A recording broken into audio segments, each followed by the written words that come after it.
Donc, à mon tour de remercier les organisateurs, mes chers maîtres, mes chers confrères, consoeurs, nos chers résidents d'Agadir et d'ailleurs, surtout Marrakech, je vois surtout les Marrakech, je ne sais pas s'il y a d'autres.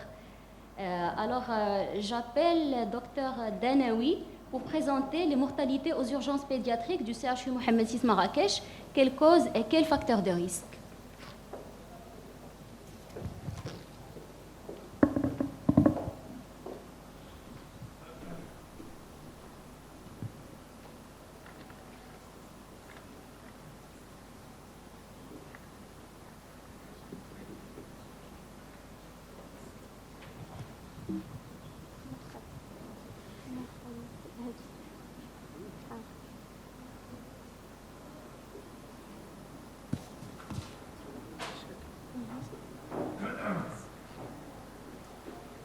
Chers maîtres, chers collègues, honorable assistance, permettez-moi de vous présenter notre travail intitulé « Mortalité aux urgences pédiatriques du CHU Mohamed VI de Marrakech, quelles causes et quels facteurs de risque ?» effectué au sein du service des urgences pédiatriques de Marrakech sous l'encadrement de mes maîtres, professeur Bourros et professeur Lhmini, que je tiens à remercier infiniment.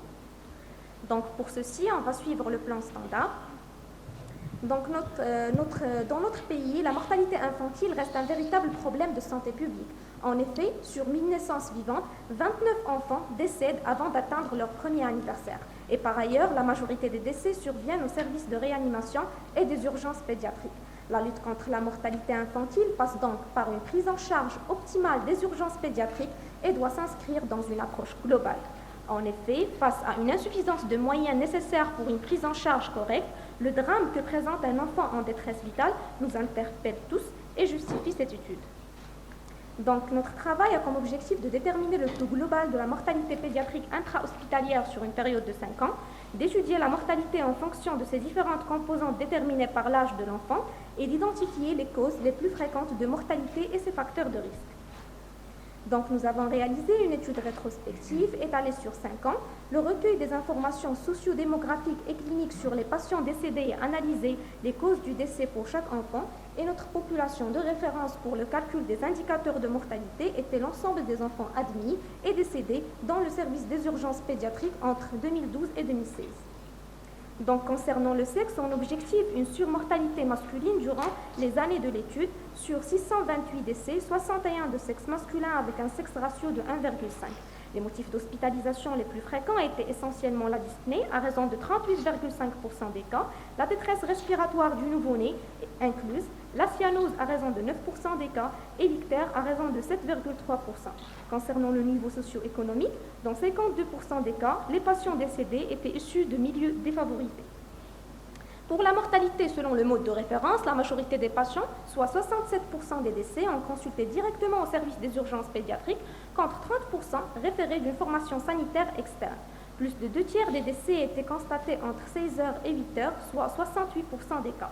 Concernant le délai d'hospitalisation, 2/3 des patients sont décédés dans les premières 24 heures.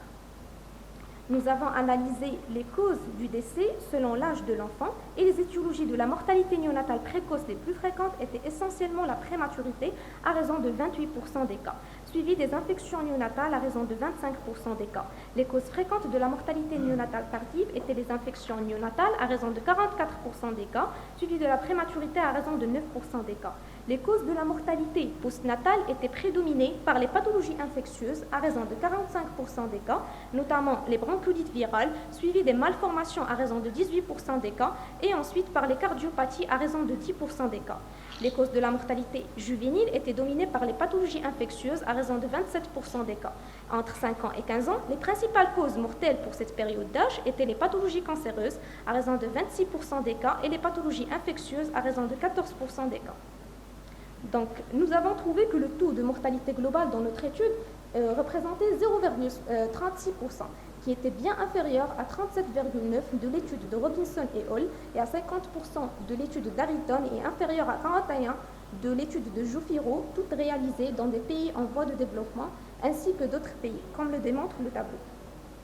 Donc, d'après l'UNICEF, c'est la région de l'Afrique subsaharienne à raison de 79%, la région méditerranéenne orientale à raison de 28% et la région de l'Asie sud-est à raison de 16% qui connaissent le taux le plus élevé de mortalité des enfants de moins de 5 ans. En revanche, c'est la région européenne à raison de 6% et la région américaine à raison de 18% qui connaissent les taux les moins élevés. Donc, d'après un rapport élaboré par les organisations mondiales, à savoir l'UNICEF, l'OMS et la Banque mondiale et la division de la population du département des affaires économiques et sociales des Nations Unies, le taux de mortalité infantile dans le Royaume est passé de 64 décès pour 1000 en 1990 à 15 décès pour 1000 en 2021.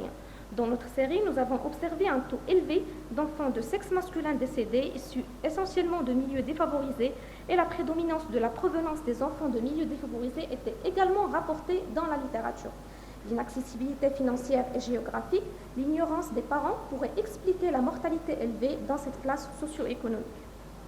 La médiane de la durée de séjour des enfants décédés au service des urgences était de 12 heures. Les enfants décédés dans les 24 heures représentaient 67% des cas et 99% pour des cas décédés dans les 48 heures, résultat proche d'une étude portant sur la mortalité aux urgences pédiatriques au Ouagadougou en 2013. ZU a trouvé que 72 des patients sont décédés au service des urgences dans les premières 24 heures ainsi. Donc, dans notre série, les étiologies prédominantes de la mortalité néonatale étaient les suivantes. Essentiellement la prématurité, à raison de 23,25% des cas, suivi des infections néonatales, l'asphyxie périnatale, la détresse respiratoire néonatale. À l'échelle mondiale, les causes de décès néonataux varient en fonction des régions. Les principales causes de mortalité néonatale dans le monde sont les complications liées à la prématurité, à raison de 30%, et les maladies infectieuses à raison de 23%. Donc, pour conclure, la mortalité infantile au Maroc a baissé considérablement au cours des années en raison de grands efforts déployés dans le cadre des programmes de santé infantile tels que l'amélioration de l'infrastructure sanitaire, l'augmentation du personnel de santé et des campagnes d'hygiène et ainsi la vaccination. Et cette étude, bien sûr, fournira de meilleures informations sur les causes et les facteurs de risque associés à la mortalité pédiatrique au service des urgences. Et je vous remercie pour votre attention. Professeur Nénia, juste un petit message. Pourquoi ces bébés décèdent au niveau? Parce que là, la mortalité, le taux le plus important, c'est le nouveau-né. Eh bien, ce n'est pas parce qu'il est prématuré, ce n'est pas parce qu'il est infecté, mais parce qu'il n'y a pas de place dans le service spécialisé. Vous allez répondre tout de suite? Oui, tout à l'heure. D'accord. Donc, merci pour votre présentation. J'appelle docteur Moulichou. Fès. Est-ce qu'il est là? Est-ce que quelqu'un le remplace? Non. Vous allez répondre. Je vais répondre. C'est une étude que... Donc ça remonte quand même entre 2012 et 2016. Il fallait expliquer donc, le service d'urgence pédiatrique durant cette période. C'était uniquement professeur Boros. C'était en 2013, je crois, qu'il a pris le service en plus. Donc il y avait un problème de gestion en matière de personnel. Il n'y a pas de personnel. Peu de seniors, juste les internes, et les résidents qui reçoivent les nouveau-nés. Ce sont des nouveau-nés référés d'autres villes. Donc il y a 7 régions qui réfèrent à Marrakech. La capacité du service de réanimation à l'époque, c'était donc 18 nouveau-nés.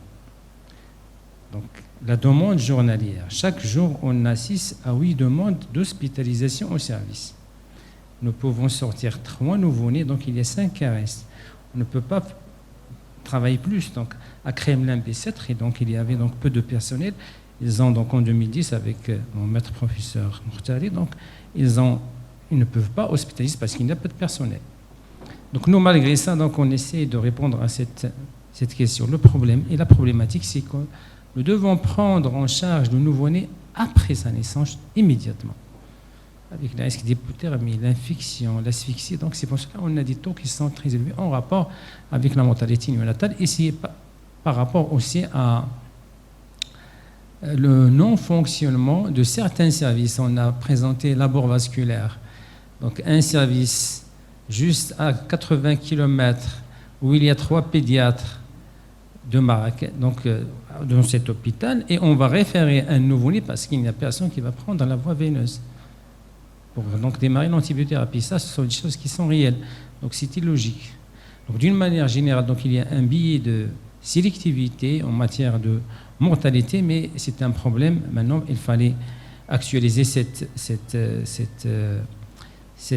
mortalité. Il faut voir après 2016, parce que c'est quand même ancien, ça fait plus que 7 ans. Revoir le système de santé, la régionalisation, la formation donc des spécialistes. Donc maintenant, on est à un taux qui est correct.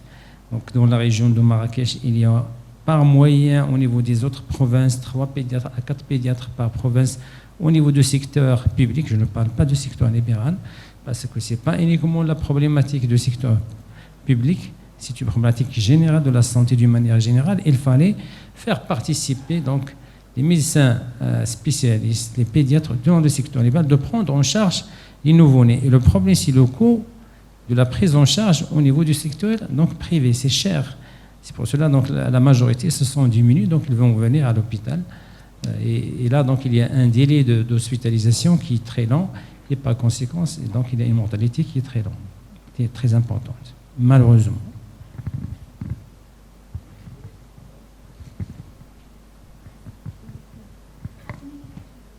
C'est tout pour les urgences. Donc, il reste juste... Donc, on va faire un deuxième appel pour les communications d'endocrinologie. Est-ce qu'ils sont là?